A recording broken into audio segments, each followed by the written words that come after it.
Now, let's start with the second type of cellular elements present in our blood, white blood cells, WBCs. We call them as leukocytes also. Leuko means white and cytes means cells. As they are white in color, so we call them as leukocytes or white blood cells. Beta, their main function, they help in body defense. They protect our body from pathogens. They prevent entry of pathogens or another foreign substances in our body.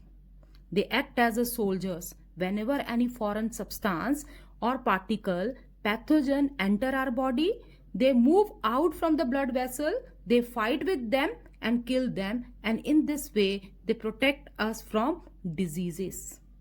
Now, they differ from red blood cells in number of ways.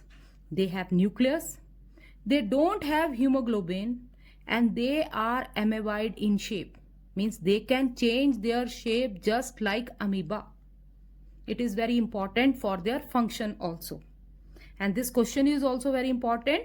Write structural differences between red blood cells and white blood cells. It is a very important question. In number also, they are very less in comparison to red blood cells. They are just 4,000 to 8,000 per cubic millimeter in blood. Now, as they are amoeboid in shape and their function is to defend our body from pathogens. So, when they detecting the germs in our body, they ooze out from the walls of the capillaries. They move out from the walls of the capillaries to fight with those germs. And this oozing out from the walls of the capillaries to fight with germs, that process is called as diapedesis. Now, this is the diagram of one of the capillary. Now, this is red blood cell and this is WBC, white blood cell. Now, when any foreign particle or germ enter our body, at that time, these WBCs are going to recognize those germs. After detecting them, they form pseudopodia. That is false feet. They change their shape, they form pseudopodia, and then they start moving out from the walls of the capillary in this way. This is WBCs. It is oozing out, moving out from the wall of capillary. And when it moves out, it fight with those germs, make them harmless, and in this way they defend our body. And this whole process of oozing out of WBCs, moving out of WBCs from the walls of the capillaries is called as diapedesis, one of the important definition. Now, these WBCs are of two types. They are divided into two major groups, granular WBCs and non-granular WBCs, which we are going to discuss at the last of this topic. Now, after that, white blood cells, as most of the time, it is better to say these white blood cells as white cells only, because most of the time they remain outside the blood to defend our body. Okay, when they detect germs, they move out from the blood, they move out to the tissue fluid, and there they serve the purpose, their function. Now, starting with the origin and life of WBCs. Beta, WBCs are produced in red bone marrow. Again, that soft tissue which is present in the hollow cavities of the bone. WBCs are produced in red bone marrow. They are also produced in lymph nodes and sometimes in liver and spleen. These are two organs of our body. The average lifespan of white blood cells is about 2 weeks. But neutrophils, one type of WBCs which help in phagocytosis. Later on you are going to study it. So one type of WBCs, they are neutrophils. They live for only few hours. Now, after completing their lifespan, they die and they are destroyed in the same manner as red blood cells. Now, two important terms again related to WBCs. The first one is leukemia. Beta, leukemia is a cancer of the tissue forming WBCs whose number increases manifold at the cost of RBCs. It is usually a fatal disease and currently the treatment is only blood transfusion. Leukemia is a kind of cancer in which the number of white blood cell increases many more times than red blood cells also. Now the next term is leukopenia. Leukopenia means, penia means decrease. So it is abnormal decrease in the number of white blood cells. So hope this is clear to you. Definition of diabetes and structural differences between white blood cells and red blood cells are two important questions from this that topic. Now next, starting with the functions of leukocytes, WBCs, that is body defense. Now the first function of WBCs is phagocytosis. Beta, phagocytosis occurs mostly when the cell is trying to destroy a kind of virus or infected cell. Which cells? WBCs. When they are trying to destroy a kind of virus or infected cell, at that time the process of phagocytosis occur. It is a process by which WBCs engulf or eat other harmful cells or pathogens. Now, this is a process in which most WBCs and particularly the neutrophils, one type of WBCs, engulf particle-like solid substances, especially bacteria. This is the definition which is given in your book. This is a defensive mechanism against disease germs. An abnormal increase in the number of WBC count to about 50,000 or more per cubic millimeter indicates some infection in our body. The normal number of WBCs is 4,000 to 8,000 per cubic millimeter, and their number increases only at the time of infection as they fight with those infection causing germs. So their number increases, and the process of engulfing disease causing germs, eating disease causing germs, that is known as phagocytosis. Now talking about the second function, that is inflammation. Beta, inflammation is the body's protective response against infection.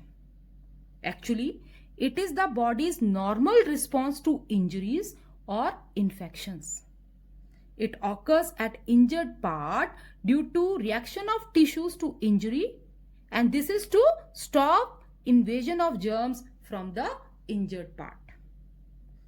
As you all have noticed, the swelling occur on the injured part, that is called as inflammation. You all have seen that whenever you got injury, that injured part of your body swelled up.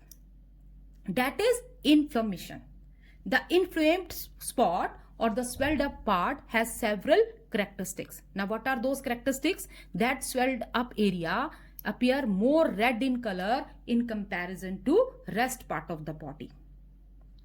Swelling also occur in that part, and pain. It also pains, and the temperature of that swelled up part is more in comparison to rest part of the body. So these are the characteristics of that swelled up part of the body or inflamed part of the body.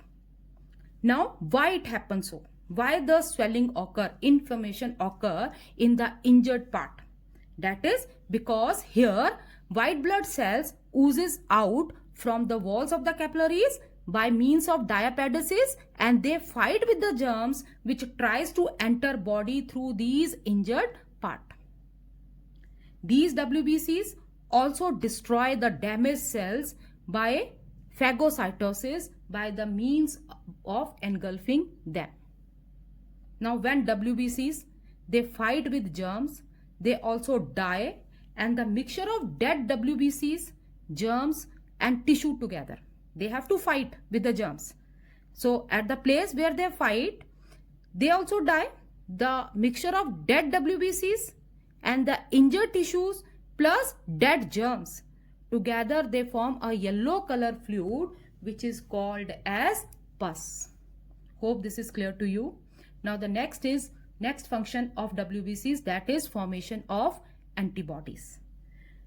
The WBCs, especially lymphocytes, one type of WBCs, they produce antibodies which kill or neutralize the germs or the poison from them.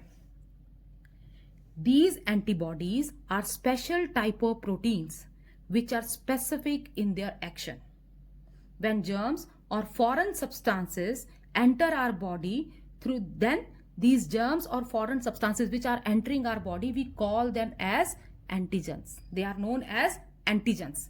So when germs or foreign substances enter our body, on recognizing these antigens or germs, antibodies are produced which release certain chemicals to destroy germs or to make them harmless. And after that completing their task, means after killing those germs or after making them harmless, they remain in the blood only, and they keep on circulating with blood throughout the body and protect our body from the same infection in future. So in this way, antibodies also help to defend our body from diseases. So hope everything is clear to you about the functions of WBCs. Now there is one more topic which is given in yellow column of your book, antibodies and antitoxins. Both are the important terms. So beta, when disease causing germs enter into our bloodstream, these disease causing germs when enter our blood, they produce certain poisonous substances called as toxins. Toxins means poison. And in response to these toxins, lymphocytes, type of WBCs of our blood, they produce chemical substances, mainly proteins, and we call them as antibodies. These antibodies, they circulate freely in our blood plasma. Now, these antibodies are specific in their action. Means antibodies are specific to toxin for which they are produced. The antibodies act as antitoxins. On recognizing these toxins, antibodies, they release certain substances which are called as antitoxins. And these antitoxins, they detoxify the poisonous effect of the toxin. Now, after that, antibodies, after doing their task, antibodies may persist long after the disease has been overcome. And the person who has recovered becomes immune to that disease. Once these antibodies are produced in the body of the person, they remain there in the blood and they make person immune to the same disease in future. This is the underlying principle of vaccination also, in which the dead or weakened germs are introduced inside the body of a person to produce these antibodies artificially. So this is all about this topic also. Now after this, there is a one progress check which is given here. So we will discuss this also. Name the following: the yellow colored fluid part of the blood, plasma; the respiratory pigment contained in red blood cells, hemoglobin; any two organelles absent in mature RBCs, endoplasmic reticulum, mitochondria; the process of WBCs squeezing out through the walls of the blood capillaries, diapedesis. Now second, mention the following: average lifespan of red blood cells, 120 days. Now next, range of RBCs per cubic millimeter in the normal adult human female, 4.5 million. The two major categories of WBCs, granular WBCs and non-granular WBCs. Now blood cells involved in leukemia, that are WBCs, white blood cells. So with this, we have finished till page number 96.